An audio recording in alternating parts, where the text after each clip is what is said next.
On today's episode of the Cryptoverse, the reason Ethereum fell so hard yesterday is revealed.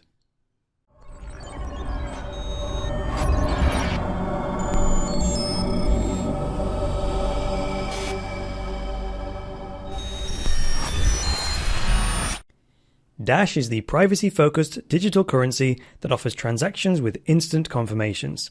Its unique, decentralized decision-making and self-funding system make it an ideal choice as a stable and secure digital cash. Click the link in the video description to learn more. Hi there guys, and welcome to the latest episode of the Cryptoverse, your regular dose of news and commentary on Bitcoin, cryptocurrencies, and blockchains. I am your host, Chris Coney. So let's get into today's news. Today we turn once again to CoinDesk, coindesk.com. Now yesterday I logged into Twitter to announce the new episode of the Cryptoverse and to let people know it was available, and I saw a tweet saying that some hacker had stolen a bunch of Ethereum and then sold it. And that was the explanation for the sharp drop in price that I also mentioned yesterday on the Cryptoverse. So CoinDesk are right on the case, so let's see what they've got to tell us about this. This article is entitled, Hacker Steals Over $300,000 for one of blockchain's biggest VCs, venture capitalists, right? And this is Bo Shen. The article has even got a picture from Bo Shen's Twitter account. It says, Bo Shen sent you a direct message, and it says, it's the hacker talking. I'm not sure if that's doctored, but I suspect that's a real image from Twitter. Anyway, it begins by saying a notable blockchain industry investor was hacked today, that's yesterday, the 6th of December, the largest target in a string of apparent social engineering attacks that have taken aim at cryptocurrency users. Now my first reaction to that was, oh, that doesn't look good. I mean, when an investor in the blockchain industry gets hacked, that's just a bad look because I would just assume that he would be knowledgeable enough to prevent such a thing. However, while that was my initial and unquestioned assumption, it does say here that this was a social engineering attack. And social engineering attacks are often not the failure of the victim themselves. Usually it's a failure of someone else, say a telecoms company or someone else that has their personal information that accidentally leaks it to the attacker. The article then says the attackers claim to have stolen and liquidated 110,000 rep, which is upwards of $300,000, which is the digital currency for Augur, plus an additional unknown sum of Ethereum, the cryptocurrency on the Ethereum blockchain, owned by Bo Shen, founder of VC firm Fenbushi Capital. That also explains why the price of Augur fell so hard yesterday as well. But if we look at the markets today, we see Ethereum and Augur have more than recovered from the losses, well, based on the numbers that I saw yesterday. In fact, Ethereum Core here is up 16.5% in the last 24 hours, and Augur is up nearly 26%. Now, if we go back to the article here, it goes on to say that the hacker actually admitted that they had dumped all of their stolen tokens, which is how we know that the cause of the price change yesterday was due to this attack. So moving on here, the article says that statements from the attacker suggest that there is currently a team of hackers, or at least a few of them, now targeting a full list of Augur investors as part of a string of attacks that have taken place in recent weeks. When asked why the group was perpetrating the attacks, the hacker responded, for money, obviously. Okay, for money, but why are they targeting Augur specifically? Is that a low-hanging fruit or something? I honestly don't know the answer to that. However, this next bit is hilarious.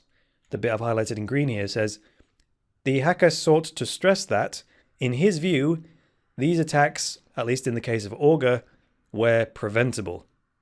Of course, naturally, they said that after they'd stolen the money. And then it says here, Augur core developer, Joey Krug, acknowledged that he has been in contact with the group before, and said the attackers had previously asked for a $60,000 ransom that was not paid. Well, and quite right.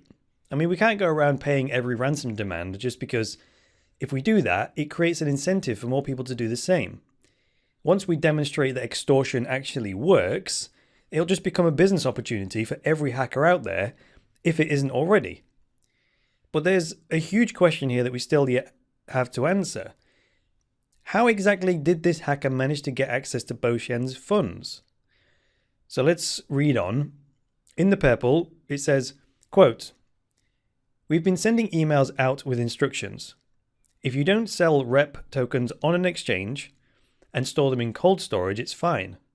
But if you store them on an exchange, they can engineer your phone number, change your password, and use that to log in." Close quote. Again, that's Joey Krug that said that, who is a core developer for Augur. So this is very vague, and it doesn't really tell us how the hacker got in though, does it? It does, however, highlight the dangers of keeping your money in a bank, even if it's a cryptocurrency bank. This is the most fundamental thing people need to learn. We need to do this complete 180-degree turn in the way we think about our money. In the old world, other people and other companies were responsible for holding our money.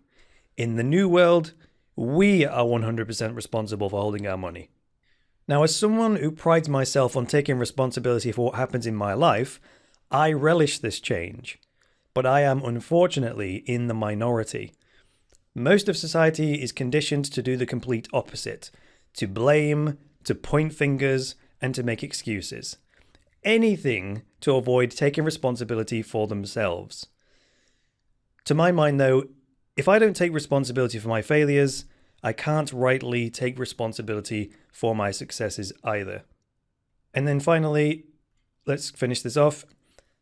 The article says that he referred users who are concerned about the attack to a blog post issued by the exchange.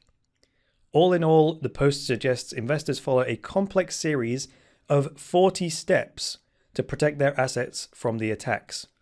Krug, however, suggested that for now, investors should be more wary about two-factor authentication when using cryptocurrencies. Now, this blog post is on the Kraken website for the Kraken exchange. And I'm sorry to say it, Kraken, but having some poor soul sit down for many hours to write that blog post was a complete waste of time. I would have killed that idea at the beginning, at the planning stage even, before investing any energy in it by asking this simple question. How many users do we honestly expect to carry out this process, or even carry out a fraction of it? And I believe anyone with an ounce of wisdom would just say, well, very few. Fortunately for you, my dear listener, I'm currently working on a review of the Ledger Nano S, which is a hardware wallet that works with a range of different coins. So in terms of a solution to the security problems we have explored today, the answer is wait for the video to come out and then consider buying one. So thanks for joining me today, guys. If you liked this episode, hit the like button. If you disliked it, hit the dislike button. Please leave me a comment below with some feedback and get subscribed. And please support the Cryptoverse and boost cryptocurrency adoption by becoming a Cryptoversity patron at cryptoversity.com/podcast. From as little as $10 a month, you can secure Cryptoversity's future, get unlimited access to all Cryptoversity courses, and access a private patrons-only chat group where you get direct access to me. Well, that's all for today, guys. I'll be back tomorrow with another episode of the Cryptoverse. So until then, it's me, Chris Coney, saying bye for now.